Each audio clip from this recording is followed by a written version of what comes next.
La tâche est d'ampleur. Une parcelle de 1000 mètres carrés de culture de haricots à glaner pour ces bénévoles qui se plient en quatre pour la bonne cause. Ça fait plaisir. Au moins, les gens vont pouvoir en profiter aussi. C'est ce qu'il faut faire.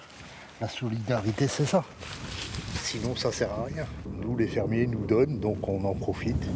C'est tout le principe de ce glanage solidaire coordonné par l'association Solal. Ce jeune agriculteur met à disposition gratuitement une partie de ses terres qu'il n'a pu récolter la semaine dernière.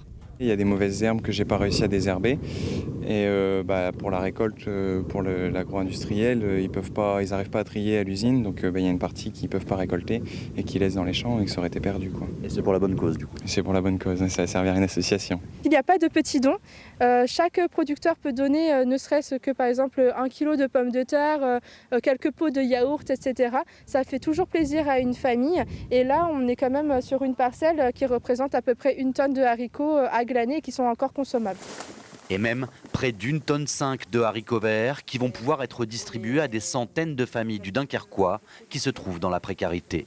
On va faire des repas pour les sans-abri, les gens qui ne peuvent pas joindre des deux bouts, quoi. On a 300 étudiants. Si on va sur les personnes de la rue, on a 150 personnes. Si on va sur les bénéficiaires, on a presque 2500 bénéficiaires. Grâce à ces dons agricoles ou à la récupération d'invendus de l'industrie agroalimentaire, l'association Solal a distribué 1500 tonnes de denrées depuis le début de l'année.